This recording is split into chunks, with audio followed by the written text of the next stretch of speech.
You want healthy, glowing skin, but with all the products, trends, and conflicting advice, it's hard to know what actually works. I understand. I am Dr. Tiina, a former cardiologist and specialist in the skincare development and cosmetic safety expert. I've spent years studying the science of skin. Welcome to Medder Beauty podcast, where we uncover what really matters, break down the science, and give you real expert-backed skincare advice. Whether you're looking to achieve radiant, healthy skin, curious about anti-aging, or want to understand what's really in your product, you are in the right place. Rooted in science and the truth about what your skin actually needs, we'll have in-depth conversations with leading dermatologists, medical experts, and skincare brand founders to bring you the latest innovations, evidence-based insights, and industry secrets that truly make a difference. We are so happy you are here. So let's go. Hello, Sarah. Thank you so much for joining me. It's always a pleasure. Always. Thank you so much. What are we talking about today? We are planning to talk about teenager skincare, and I am so grateful for you to be here because you're so much younger than me. We have how much? 20 years of difference. Different generation, different background, different life story, but teenagers period. Wasn't easy for me. I don't know how it was for you. Did you have a lot of acne when you were a child growing up in your teenage years? Absolutely. In my time, everyone experienced acne in teenager time. Everyone, I think, had some sort of small acne, but I remember specifically a time being out to dinner with my family and one of my grandfathers looking at my face and then looking at my mother, and he's like, "Why does her face look like that? Go help this child." And I cried at the table. Oh God, how do you feel? He was just so blunt. And now I look back on him, he still is blunt. But it was the compassion of, hey, she's showing signs of something's not right with her skin. And what are you doing? And actually, it doesn't feel good, right? When someone pays attention. Of course especially not. publicly. This is what I will say. And I have been a makeup artist. I got into makeup artistry very early on at 18 years old. So I have been helping young women cover up acne for a very long time. People don't typically notice it, or it doesn't affect their self-esteem until you point it out to them. So at that time, of course, I noticed things on my skin, but no one around me was teasing me. Fortunately, that's not everyone's experience. But for this individual, my beloved grandfather, to point it out and now have me crying at the table, it was like, okay. And I always had an interest when I was growing up. You have to remember brands like Neutrogena were so big, St. Ives, like we were being proactive even. We were put into the idea of, if you have this going on, this is what you do. I didn't think I had acne, so that wasn't what I was doing at the time. Actually, one of my most painful experiences of my teenager age related to acne, my mother was absolutely obsessed. Facials, and her beautician, she was a great woman, but oh my God, she was sadistic. It was a tradition at this time. Any kind of facial should be painful, especially the acne treatment, extraction. And when I started to develop acne, my mother just bring me to her beautician. It was in another city, and we traveled by the bus. It was so incredibly painful. And after she covered my poor face with a mask, which was itching and burning and whatever, and it was forbidden to touch it. And after, you couldn't wash it off, so you should use some cotton pads or brush to take it off. And after, my mother stayed for her pleasant facial and a massage. And I traveled alone by bus, all red-faced, inflamed, with the rest of white mask on my face. And every time I met the boy I liked, it was absolutely humiliating. I can imagine. And actually, it's one of the most painful memories. Yes. So dear parents, dear grandparents, don't do it to your children and grandchildren. Do it. And I have this conversation often because a lot of the times the teenager isn't coming to me for the facial. It's of course the parent who has acknowledged, hey, it's time. We need to have that conversation with them. And all I can say is to remember to handle that with just so much grace and compassion, because while we don't want to project our insecurity onto the child or the person experiencing the acne, we obviously want to help them. And so it's navigating a pain point. Even when a client comes to me, an adult, what's bothering you about your skin? Or how did we get here? Tell me about your habits. I've been formed as a pediatrician because I have got the whole course of pediatry, including ethic and deontology of the pediatry approach. And it is very important, especially with teenager patients, in the first place to have a conversation with parents, for example, with mom separately, to discuss everything what is bothering her, the father. And after, when you invite the patient in your place, I always ask parents, if it is possible, to give us space to discuss it vis-a-vis one-to-one. Because teenagers, they feel more comfortable, they are more open. And for many of teenagers, it's nothing worse than discuss their pain and their appearance in the presence of worried mother. And if it is possible, I always prefer to have this talk a little bit more privately. And after, when we discuss a strategy, obviously we invite parents because they should know what we're doing. And that it's the final place, the parents who are responsible for their children. So they take a decision.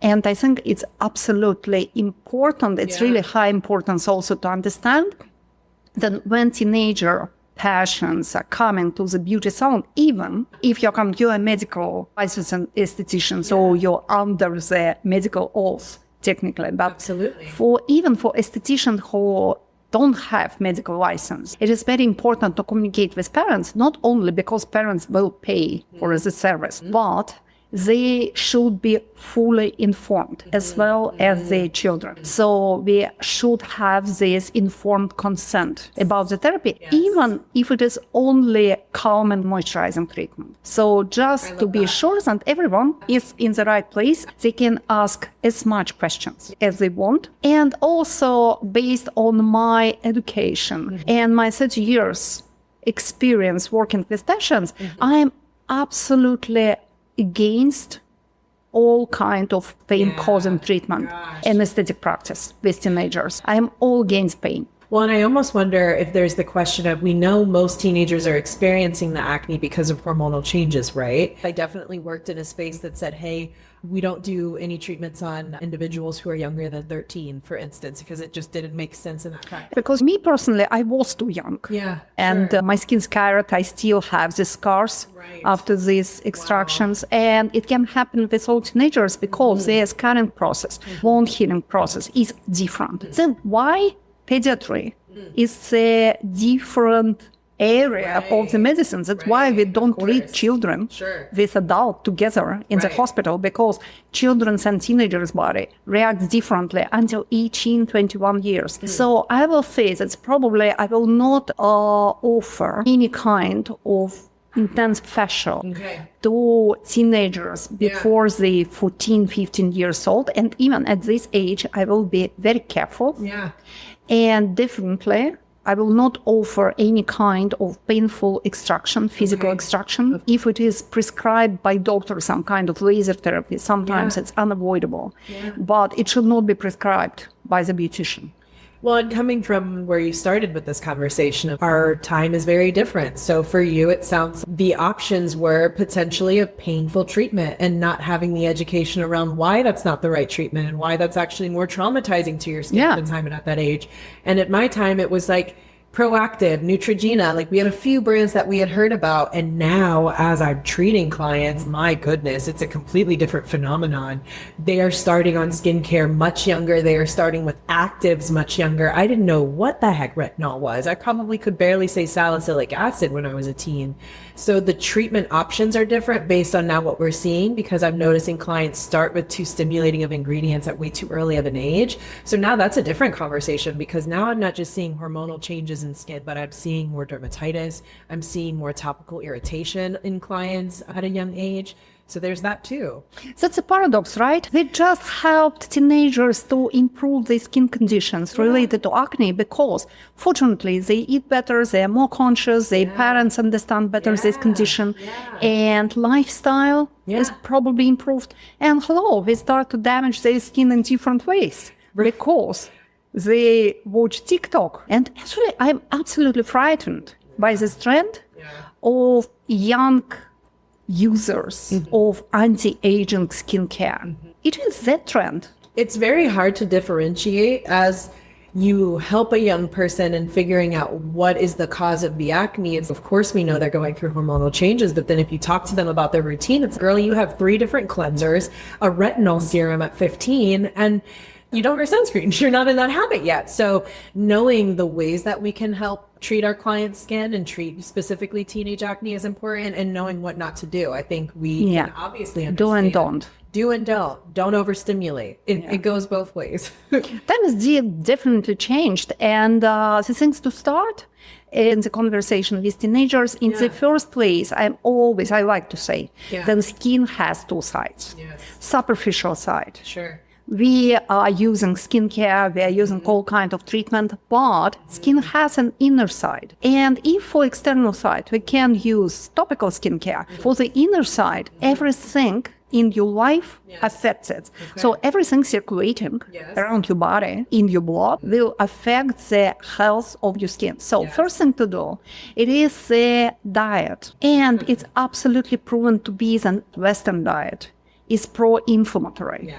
And actually, in some islands, when people still lived traditionally in the way and been eating traditional food without an access to the sugar and without an access to red meat or cow's milk in this excessive amount like we have now, they didn't have an acne. They didn't heard about it. They never seen it. Yes. And as so-called civilization came to their places, suddenly all teenagers started to develop acne. So it's not always a link. Now it's scientifically proven to be. So the first thing to do is to think about the healthy diet. So first thing, sugar.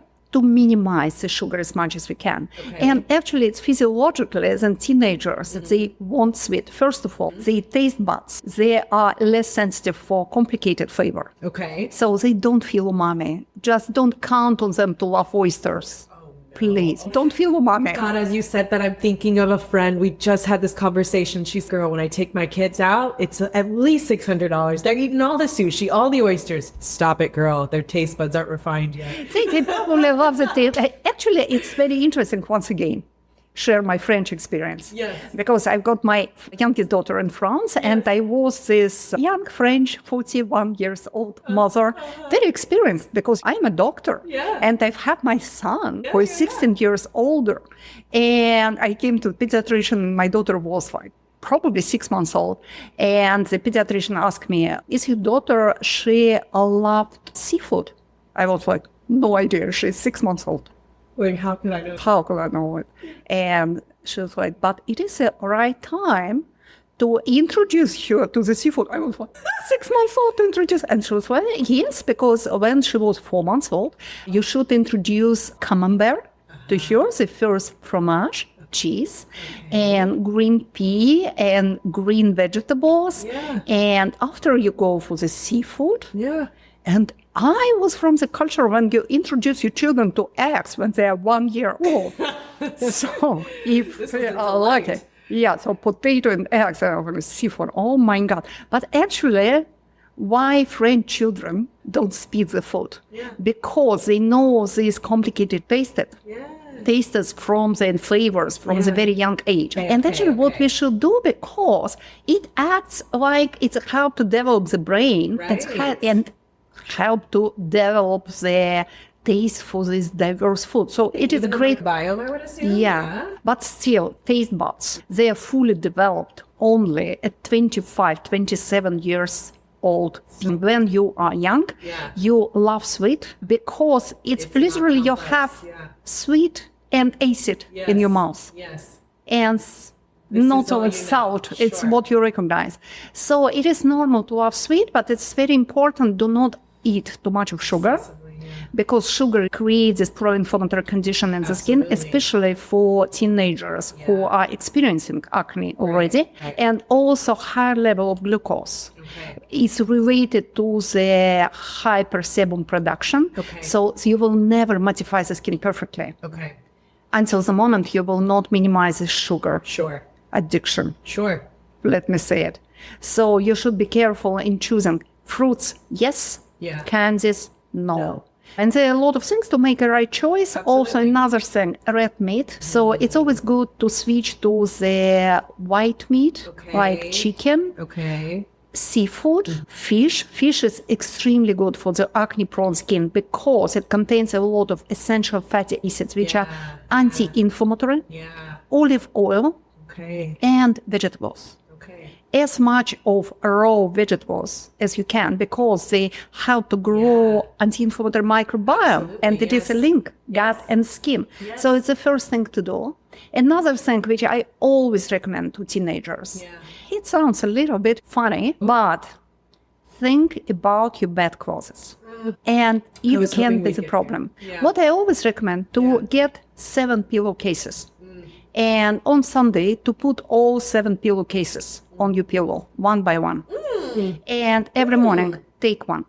Works like a miracle because your microbiome will really benefit of it. Because when hyperproduction of sebum means that your sebum will be oxidized by the air pollution, by the sun, by the stress, by everything.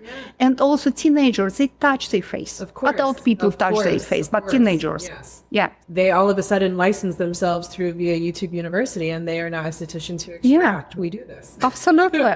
So the best thing to do is to go to the bed when you are sure that your pillowcase is always fresh. That's a great And tip. also it is a great time to change if you are using some washing powder. It's better to switch for the sensitive. Something more gentle. It works really good because no fragrances and not too much of chemicals, because the rest of them on the pillowcases and on the bed clothes can be irritating for the skin. And immune cells in the teenager skin are overactive. So everything potentially activating them should be avoided. And also another thing, switch towel from the bathroom. You're just reading my mind. Perfect. That's kind of an invisible list, and you're going down it. Love it. Because you are a logical person and you have a lot of practical experience. Just a teenager at one point. So switch towels for the clinics. Probably it is not the most ecological option, but just use the Kleenex after you wash off your face. Do not touch your face with a wet towel. And another thing though, it's a shampoo and conditioner. A lot of teenagers, understandably, they're very passionate about their beautiful hair. They should be, because in teenager age, they have gorgeous hairs. Absolutely. Yeah. And a herbal essence commercial never seemed more beautiful. That was my favorite commercial as a teenager. The smells, the scents. I definitely went through that. Really? I loved Elsef.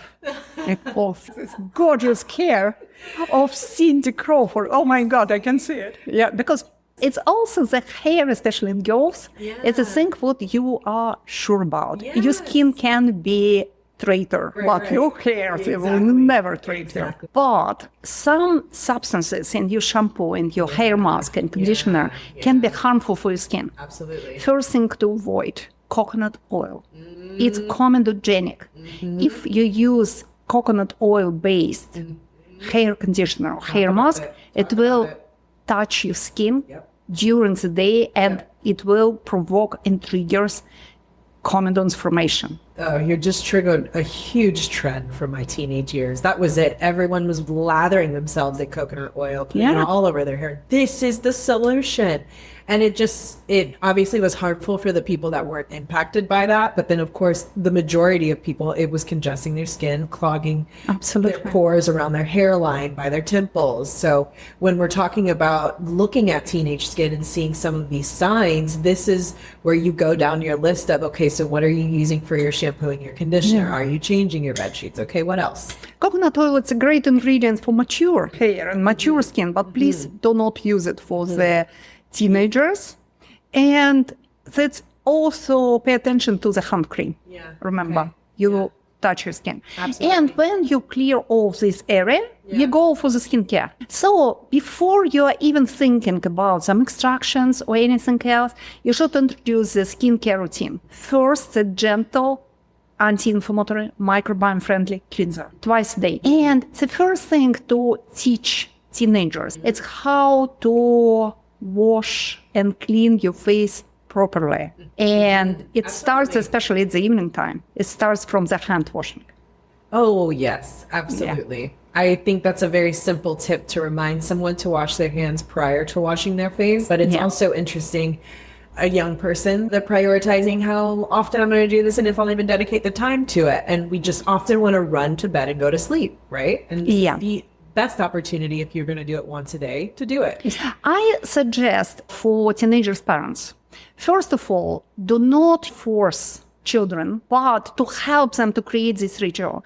So I always like to offer options. So first option, if you're really tired, I don't know, you did your homeworks until the late time, you are incredibly tired. After school. You came late and you're stressed and whatever. I hope you still go to the shower. But if you don't feel any energy, just put the box with makeup remover cleansing towels for sensitive skin. Enriched with chamomile, infused with aloe vera, something like this, in the bathroom. So at least you take these towels and you just take off all this dirtiness and rest of the makeup for girls from the skin, not only for girls. Now both genders are using makeup. Absolutely. Beautiful. I love it. I've seen it so many times in London. Sometimes boys, they have better makeup than girls. It's so perfect. Those were like who taught me how to do makeup, for crying out loud. Just teach me how to apply foundation so perfectly. Well, and you know who also is becoming more active than they, I feel, have ever been? Because I don't remember a bunch of boys asking me, Sarah, do you have sunscreen when we were out on the track? But now they're like, what do I do when I want to take off my sunscreen? Like, do I have to do this at the end of the day question. when all I do is wear sunscreen? Happy to hear it. And actually, in teenager skin, especially if the skin is healthy, cleanser and sunscreen, good enough. That sounds like a perfect routine for teenagers with a healthy skin. If it's oily and if you see this hyperproduction of sebum, obviously we introduce anti-acne products. And for teenager skin, it's still I prefer to get some microbiome-friendly products. In teenager skin, the hyperproduction of sebum, it is 90% of the deal. So if you reduce the sebum production, you will be good.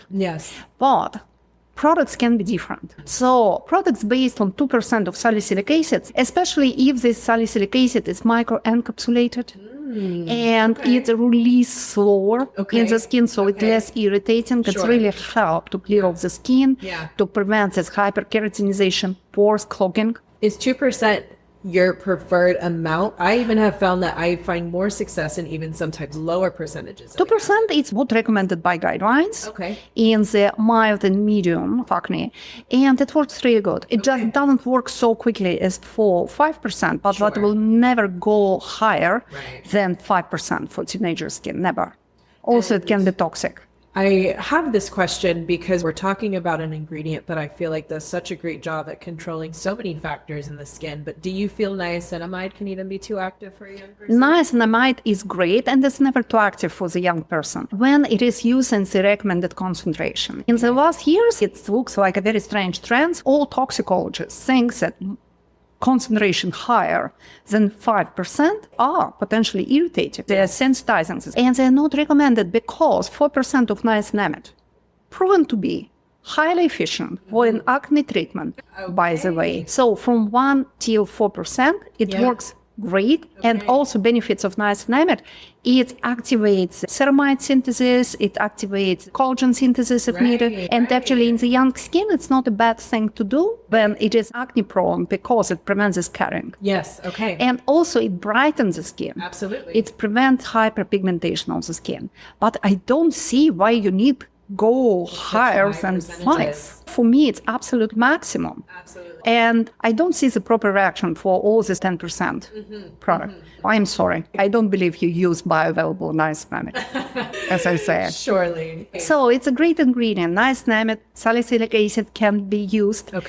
I don't think we should continue to use benzoyl peroxide for teenager skin or for any other age of our patients because benzoyl peroxide is antibacterial. It kills the microbiome and we should rebalance microbiome. And also it's potentially, I don't like to say cancerogenic, but it really release some potentially dangerous substances because it's highly unstable. So I will not expose teenager skin to benzoyl peroxide on the daily basis.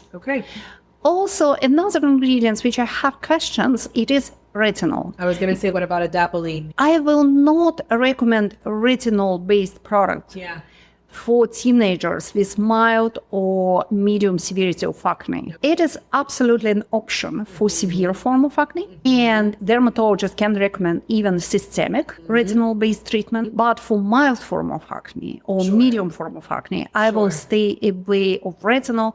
I will go for substances such as, for example, avocutine derived from avocado, bioflavonoids derived from stem cells of macula, and there are some retinol ingredients derived from milk thistle, other plants, so it can work.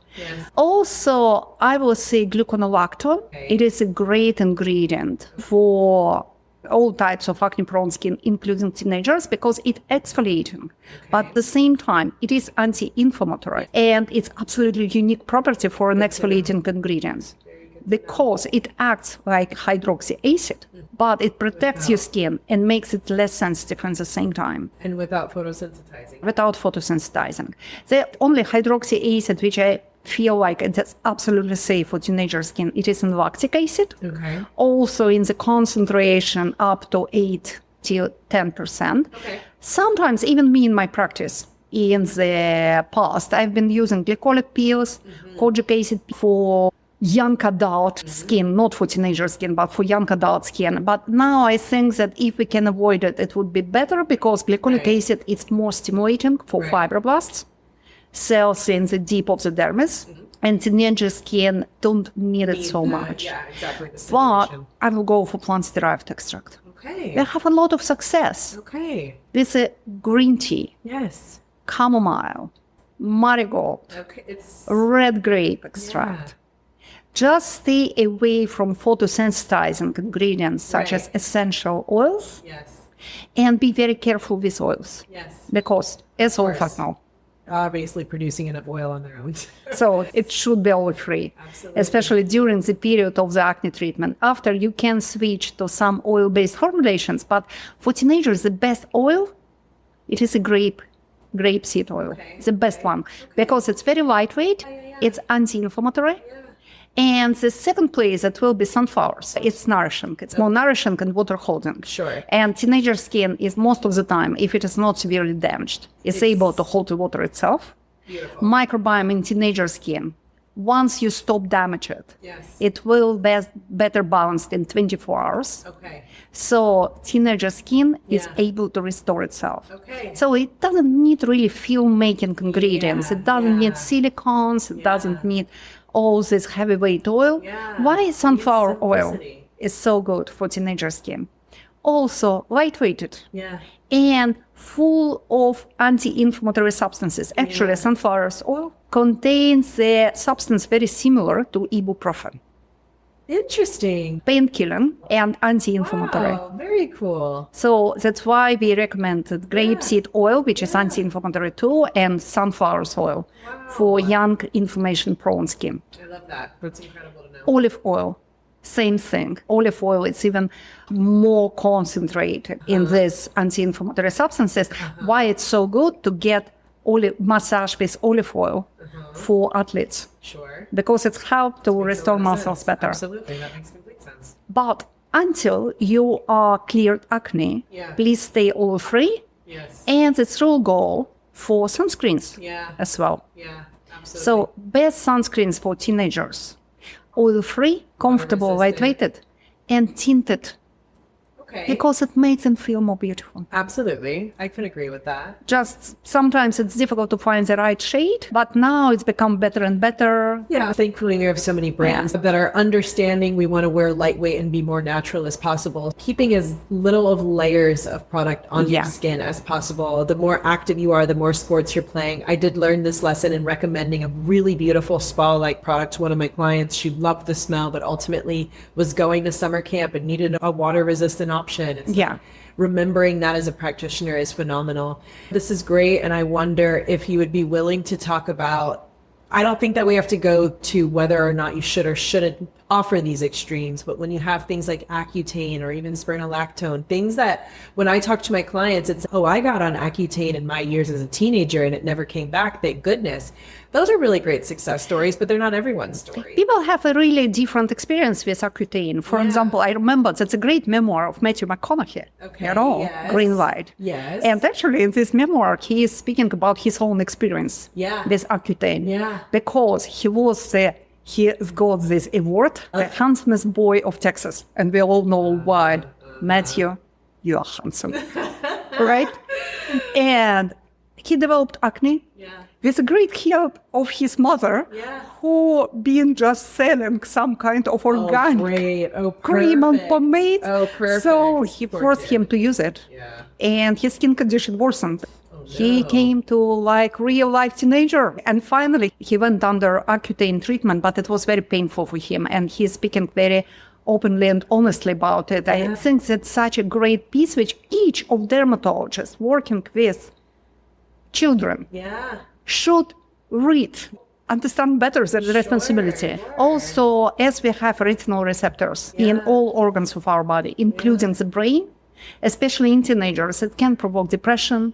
It can provoke even some kind of hard thoughts about themselves. It can affect their self-esteem. So it should be very thoughtful. It is a solution, but only for severe forms. Some doctors call it kind of desperation therapy, because nothing else worked previously. So you should not start from Accutane. It looks like an easy solution, but until the moment then you work with the diet, lifestyle, it should be the last step when you're not able to resolve the situation without this hard artillery.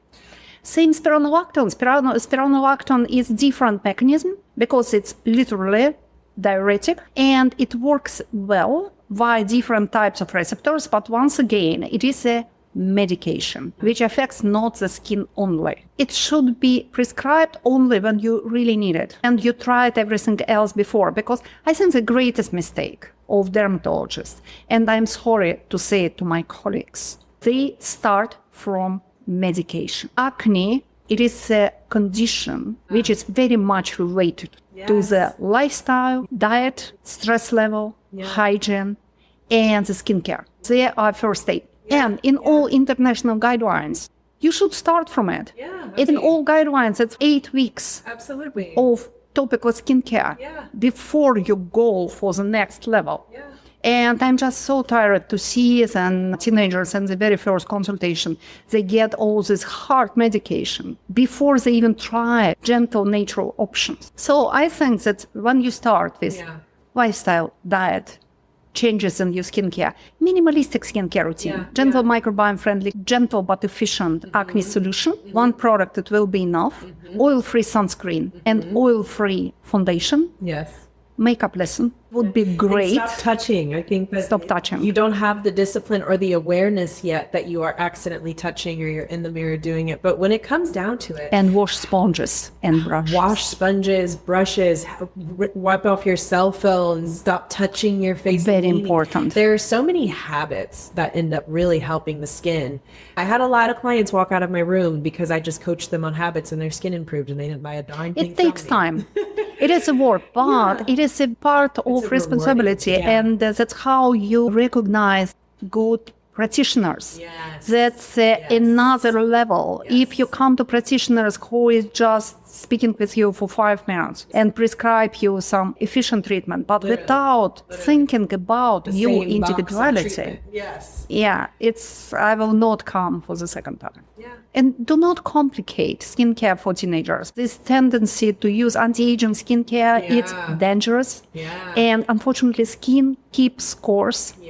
And you will pay for it in your 30s. Don't do it in the young age. If we think about it, we have so many women, obviously, right, in our 30s and our 40s buying skincare because their skin is not regenerating the way it once was. So if we think of that, we're reminding ourselves, you almost need to do nothing. Keep it so simple. Protect. All levels of essential substances in your skin, it's naturally high. All other essential substances. I was absolutely shocked, and some time ago I was contacted by an American journalist asking me to recommend the best anti-aging supplements for teenage girls.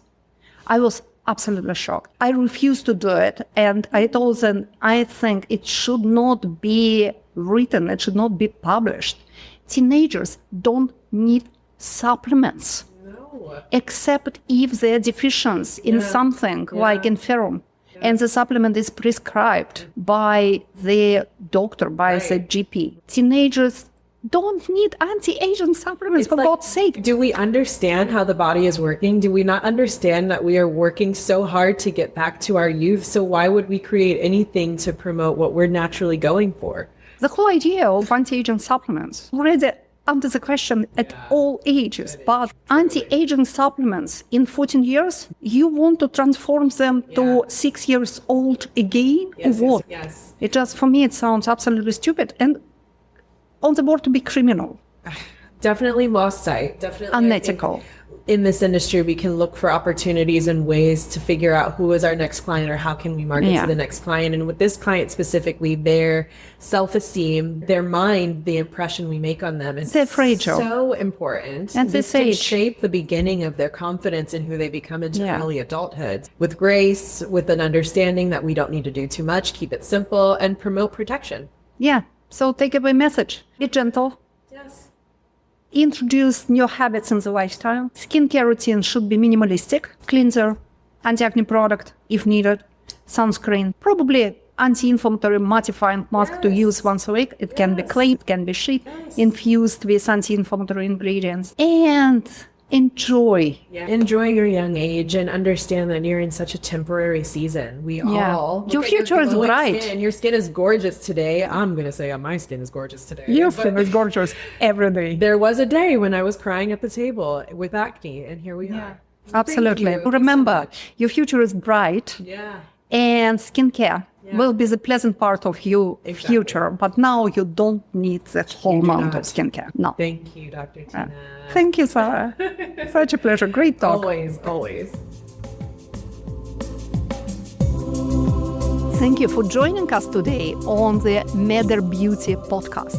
If you found this helpful, be sure to subscribe so you never miss an expert skincare tip. Have a question or topic you'd like for me to cover? Send me a message at podcast@motherbeauty.com and let's keep the conversation going. Also, you can visit motherbeauty.com and discover Mother Skincare, which I created. And if you enjoyed the show, I'd love if you left a review. It helps others find the podcast and keeps us growing. Until next time, stay healthy, stay glowing, and take care of your skin.